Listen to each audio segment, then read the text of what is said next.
What is going on, Trash Talkers? We are back with another episode for you. In today's video, we're going to tell you which team's stock is up, which team is down, and the rookie standouts you need to be on the lookout for. All that and much more coming your way right now!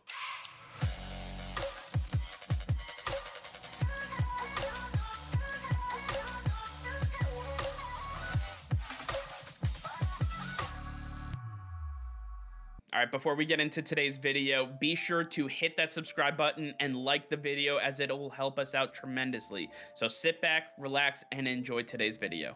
All right, Nick. Week 1 of the NFL preseason is in the books. We have a lot to unpack here, and I want to start off with the standout teams that we saw. Nick, I'm going to throw it to you because I want to get your thoughts. Which team stood out the most in your mind when we take a look at preseason week 1? Yeah, without a doubt, I'm going to have to say the Philadelphia Eagles. This is a team me and you have been high on this offseason, and I don't think they're getting enough credit even still. But after that week 1 performance in the preseason, I think people are going to start talking about them a lot more, specifically Jalen Hurts. The way he took advantage of his one series going down the field and absolutely mutilating that New York Jets defense. He has so many weapons and so much athletic ability. He's putting it all to use, and Nick Sirianni is a great companion to have in his ear as he works through this offense. I believe that the Eagles are for real, and they're just starting to show what they're capable of. They are going to be the team to watch out for as a true dark horse to be atop the NFC. Absolutely. I think that they definitely have a shot to compete in their division, but another team that people are kind of weary on because, listen, they haven't been all that great since their inception, that being the Jacksonville Jaguars. They are a team to look out for, and especially with how close this division is. I know people are talking about the Indianapolis Colts. People are talking about the Tennessee Titans. Nobody's talking about the Jacksonville Jaguars. All of the players that they were able to add this offseason, and one in particular that they added last year that didn't play, Travis Etienne. While he didn't do so well running the ball, he looked phenomenal catching the ball out of the backfield. Trevor Lawrence looked absolutely spectacular. We know what we're going to get from him. And just the sheer coaching change going from Urban Meyer to Doug Peterson was a breath of fresh air for this team. They have new life. They look like an NFL franchise. Once again, I believe that they have what it takes to compete in the AFC South. They have the roster to do it, and they put that on full display in preseason week 1. I really like what the Jacksonville Jaguars have put on display. Another team to look out for is the Detroit Lions, having a really strong week 1. Jared Goff getting a little bit of work, but Aiden Hutchinson being the standout. In his first game, we saw him get a big tackle for loss, but I think that's just a glimpse into what he's going to be capable of. He just had a few snaps against a starting offensive line, and he showed that he is capable of coming in week 1 into the regular season and absolutely making a name for himself. This defense, this team run by Dan Campbell has a mentality that is going to be hard to stop. They are going to keep with you. They are not going to let up, and they are going to test your breaking point, but they will be ready to take over at any point. You will have to be watching your back every time you play the Detroit Lions. Talking about one rookie pass rusher to the next, we're talking about the San Francisco 49ers adding Drake Jackson from USC. This guy was unstoppable on the football field. He made play after play after play, and just adding him to a team that already has Nick Bosa, Arik Armstead, and Javon Kinlaw, good luck, okay? The San Francisco 49ers have shown a lot. The back end of their defense is not filled with names that people know throughout the country, but they know how to play football, and this is a team that can be very competitive in a strong division with the Rams, with the Cardinals, and, well, the Seahawks. But nonetheless, I truly believe that the San Francisco 49ers have what it takes, and don't forget about Trey Lance. He actually showed that he knows what it's going to be like. He has been able to command this offense in a way that I wasn't exactly sure he knew how to be able to do, especially with the reports that we heard last year. So I'm glad to see him take that next step. Now he's going to be compared to players like Zach Wilson when he's healthy, Mac Jones. We're looking at Justin Fields. These are the guys that are going to be compared to him. Can Trey Lance get the 49ers back into playoff contention? I believe so. And then lastly, we have the Kansas City Chiefs. Now, a lot of people thought Patrick Mahomes may struggle without Tyreek Hill, but he put that to bed real quick in that one drive he had going right down the field, working with his weapons. MVS looks like somebody who can really pop off in this offense. I think that this offense has nothing to worry about, but what really stood out was this defense. Having some big overhauls this offseason, they came right out and showed up right away. Looking at young guys like Trent McDuffie and Chad Muma looked really solid in that week 1, and Chris Jones looking as terrorizing as ever, getting right into that backfield, making big plays. A lot to look forward to on this defense. Might be something to help out the offense that they have not had in the last few years. Absolutely. And when you take a look at what the Chiefs were able to do, it came against one of the biggest disappointment teams that we have this year right now. And Nick, I want to start off with some of these disappointments. I want to start off with that team we were just talking about, the Chicago Bears. The Chicago Bears offensive line is absolutely atrocious. Justin Fields, I'm going to say prayers for you every single night because this offensive line will not protect you. We saw a glimmer of what it's going to be like for this guy, and he reminds me a lot of the old Russell Wilson that was not protected in Seattle. So Justin Fields, with all the talent that he has, is going to be scrambling for his life half this season. Good luck to Chicago Bears fans because you're going to need it. Justin Fields, you're going to need it as well. They are by far and away my worst disappointment through preseason week 1.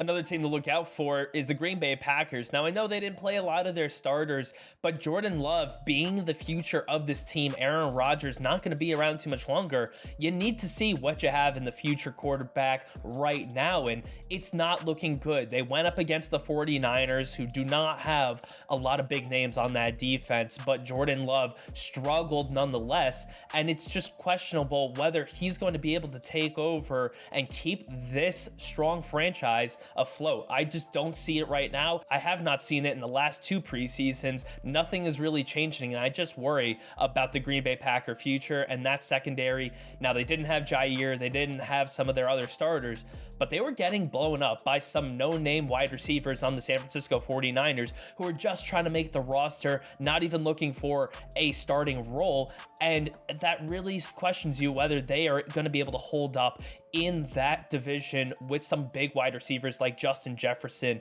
and Adam Thielen, Darnell Mooney. There's some guys that are going to be tough to keep up with, and if they're going to be giving up big plays like that, it's going to be hard to get some wins.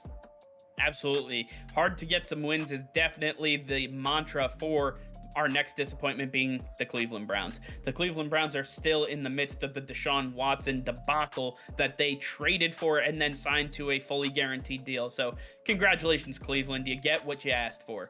And with Deshaun Watson's impending possible season-long suspension looming, we have just a little bit of tape on him in the last year and a half to go to, and what we saw in the preseason was deplorable. This guy looked like he hadn't seen a football in that amount of time. He couldn't hit a wide open target if he tried. It was absolutely disgusting. I guess in Cleveland, it's all about Murphy's Law. What can go wrong will go wrong, and we saw it on full display in preseason week 1.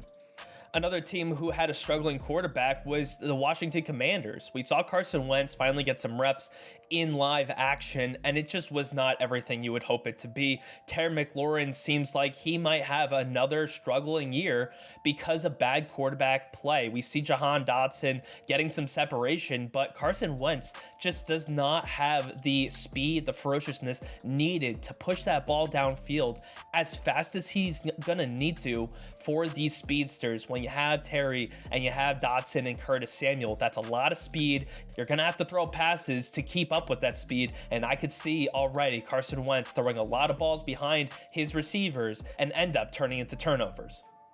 Another team that entered our disappointments through week 1 was the New York Jets. And this is simply because of the fact that Zach Wilson went down with an injury, out 2 to 4 weeks. This is the second year in a row where he's going to be missing a good amount of time. Now, he hasn't been ruled out for the opening week for the NFL season, but the fact remains that this offensive line still cannot protect their franchise quarterback. I don't understand what the New York Jets have been doing. They have invested so much time, so much effort, so many draft picks, so much capital in Laken Tomlinson, Elijah Vera Tucker, Mekhi Becton, George Fant, now with Mekhi Becton going down for the season. They bring in Dwayne Brown. Now they have to reshift Fant back over to the right side because Dwayne Brown at his old age is not going to learn how to play right tackle. So this is going to be a very makeshift offensive line for what could have been one of the strongest offensive lines in the NFL.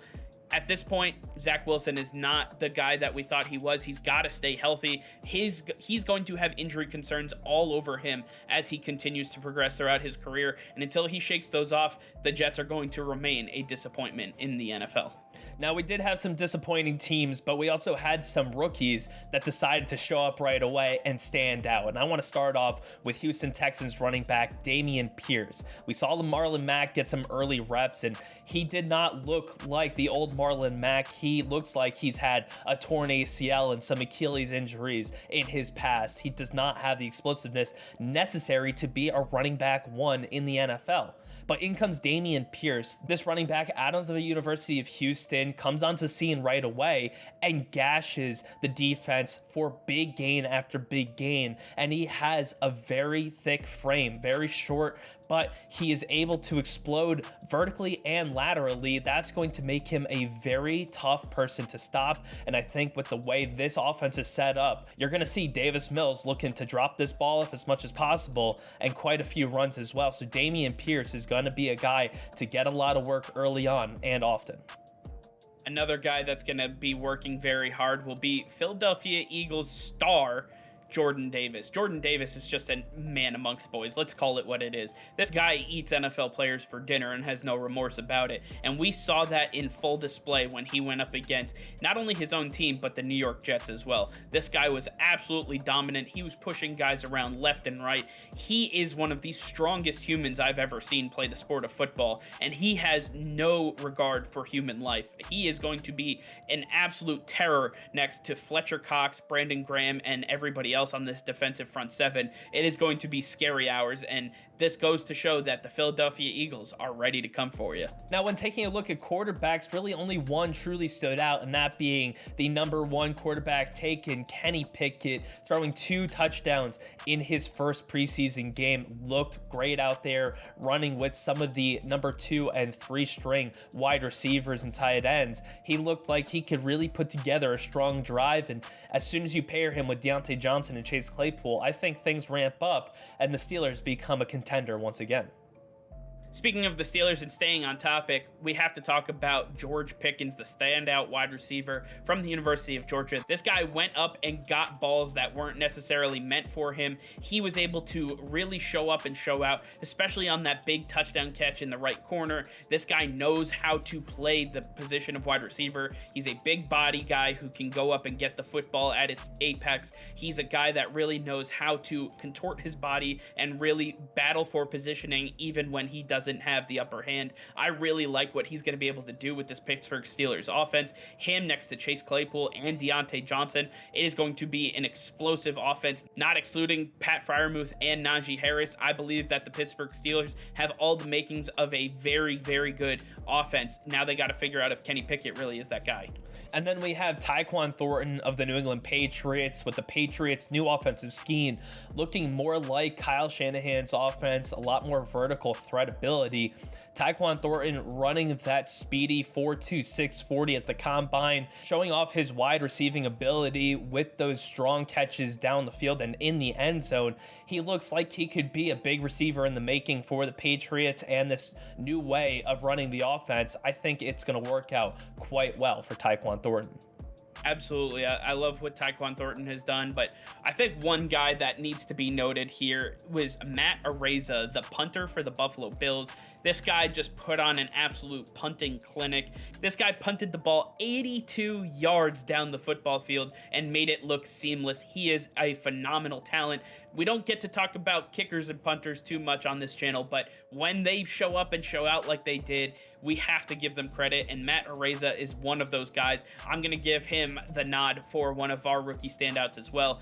Definitely a guy that the Buffalo Bills should hold on to as long as they can. All right, well, I want to hear from you guys. Let us know in the comments down below which teams you thought were standouts, which teams you thought were disappointments, and which rookies are you looking forward to most this season. All right, well, that's going to be all for now. Thank you all for watching. Be sure to like this video and subscribe to the channel if you haven't already. Hit that notification bell. That'll be all. Peace and love.